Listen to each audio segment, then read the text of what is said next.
चलिए बेटा आज की क्लास शुरू करते हैं। हम पढ़े थे बेटा त्रिभुज 13 सवाल हो गए थे। आज हम 14वां सवाल देखेंगे। देखो 14वां सवाल क्या कह रहा है उसको पढ़ते हैं। कह रहा है 14वां सवाल कह रहा है एक एबीसीडी एक समलंब चतुर्भुज में ए बी समांतर है डीसी के, तो सिद्ध कीजिए डीई अपॉन ई बी बराबर ईसी अपॉन ई ए। ये आपको सिद्ध करना है। तो सबसे पहले हम इसमें क्या करना होगा बेटा, आपको एक चित्र बनाना होगा। चित्र बनाकर जो है उसके बाद इसको क्या करेंगे, सॉल्व करेंगे। ठीक है, तो हम पहले चित्र देखते हैं, चित्र बनाते हैं।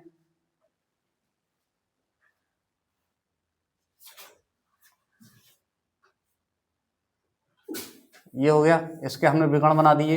ये रहे बेटा विकर्ण हो गए। इसका नाम रख देंगे ए बी सी डी। अब देखो प्रतिच्छेद बिंदु हम ई रखेंगे क्योंकि ई उसमें दे रखा है। सही है, हाँ ठीक है, हमने ई रख दिया। सही है। अब इसमें हम क्या करेंगे, सबसे पहले बेटा देखो इसमें ये दे रखा है ए बी समांतर है किसके, सी डी की। ये समांतर है तो हम एक तीसरी समांतर रेखा इसमें खींचेंगे। बेटा हमने एक खींच ली, ये रही। देखो हमने डेड डैश करके एक लाइन खींची है, इसका नाम हमने ओ रख दिया। ठीक है, ओ रख दो, कुछ भी रख दो, आप जो चाहो वो रख दो। आपका सही नाम रखने से कुछ नहीं होता। नाम तो हर व्यक्ति का होता है, हर चीज का होता है, हर वस्तु का होता है, हर प्राणी का होता है। ठीक है, इस प्रकार हमने इसका क्या कर दिया, नाम रख दिया। ठीक है, अब हम लिखेंगे जहां ओ ई पैरेलल है किसके बेटा, ए बी के या डीसी के, मतलब दोनों के क्या है, पैरेलल है। ठीक है, ये इसके लिख दो, ये इसके लिख दो। ठीक है, अब हम क्या करेंगे, देखो दो त्रिभुजों में बात करेंगे। ये सवाल हमने देखो आपको पढ़ा रखा है 11वां और 12वां सवाल बिल्कुल आपका यही सवाल था, बिल्कुल सेम था।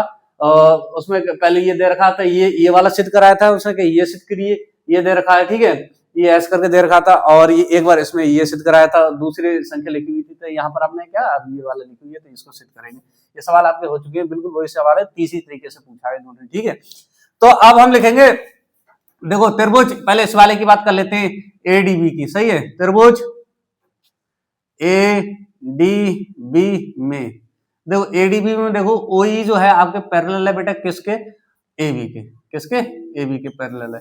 जब ये पैरेलल होता है तो हम बता दें जब दो चीज पैरेलल होती है तो उनका अनुपात क्या होता है, बराबर होता है। तो हम इसके अनुपात में ये, इसके बटे में ये अनुपात निकालेंगे और इसके बटे में ये वाला अनुपात निकालेंगे, तो इसका अनुपात क्या होगा, बराबर होगा। तो वही करना है। ठीक है, तो हम करेंगे बेटा एओ अपॉन ओडी। सही है, इक्वल टू कितना हो जाएगा, ए डी डी करके दे रखा, डी करके दे रखा, डी अपॉन ए बी। ये हो गया ए बी। इसको हम लिख देंगे बेटा इक्वेशन 1, यानी समीकरण 1 हो गई आपकी ये। ठीक, अब आपकी समीकरण 1 हो गई। अब समीकरण 2 में बात करेंगे। ठीक है, समीकरण 2 में क्या होगा, दो बनाएंगे लेकिन त्रिभुज कौन सी, इसकी बात करेंगे, त्रिभुज एडीसी में। सही है, अब हम त्रिभुज एडीसी की बात करेंगे। त्रिभुज ए डी सी में, एडीसी में देखो आपके कौन कौन पैरेलल है, ओई पैरेलल है किसके बेटा, डीसी के।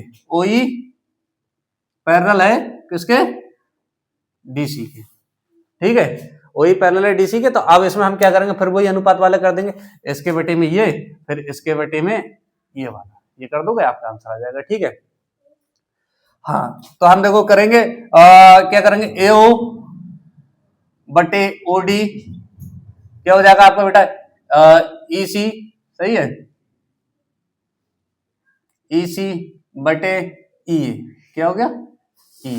ये हो गया, ये होगी, ये समीकरण 2 होगी आपकी। कितनी होगी बेटा, समीकरण 2 होगी। ठीक, समीकरण 1 हो गई, ये समीकरण 2 हो गई। ठीक, अब हम क्या करेंगे, देखो हम पहले ही बता चुके हैं बेटा, ये देखो इसके बराबर है। ये तो पहली बात देखो, ये दोनों एक ही लिखा हुआ है, बिल्कुल सेम है। जब ये इसके बराबर है, ये इसके बराबर है, तो ये वाला इसके बराबर होगा। तो वही यही बात हम देखो हर सवाल में बता चुके हैं, तो ये वही होगा। तो समीकरण 1 व समीकरण 2 से, समीकरण 1 व समीकरण 2 से करेंगे। ठीक है, समीकरण 1 और समीकरण 2 हो जाएगी आपके डीई, कितना हो जाएगा, डीई अपॉन ई बी हो गया, बराबर ई सी अपॉन ई ए। ये हो गया। सही है, ये आपसे क्या सिद्ध करवा रहा था, ये प्रूव्ड हो गया। बताओ इस सवाल में किसी प्रकार की किसी को दिक्कत आई, नहीं आई ना, बिल्कुल जैसे हमने पहले करा था वैसे ही, जैसे 11वां सवाल करा था वैसे 12वां करा, ठीक है।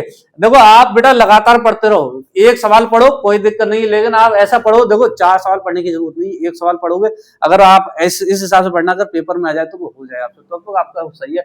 अगर आपने ऐसे पढ़े, मान लो 4 सवाल पढ़े और आपसे मान लो पेपर में आए उसमें से एक भी नहीं हुआ, तो बेकार है चारों। एक पढ़ो, लेकिन इस तरीके से पढ़ो, बिल्कुल सही तरीके से, सही है, सही तरीके से पढ़ोगे तो क्या हो जाएगा, आपका सही हो जाएगा। वहां पेपर में आपके अगर आंसर आने लगेंगे, अगर तुम यहाँ पर एक सवाल करोगे और उसको कर करके देखोगे, कॉपी पे करके देखोगे, इसमें बच्चा कंफ्यूज हो जाता है। कंफ्यूज कैसे हो जाता है, ये ई ए ओ डी ये लिखा हुआ होता है, इस चक्कर से कंफ्यूज हो जाता है। ये चीजें बहुत सारा, देखो क्या लाइनों में सवाल आ गया, गिनो 1 2 3 4 5 6 लाइनों में सवाल आ गया। ठीक है, तो इसमें कोई दिक्कत तो है नहीं किसी प्रकार की, नहीं है ना, हो गया कंप्लीट।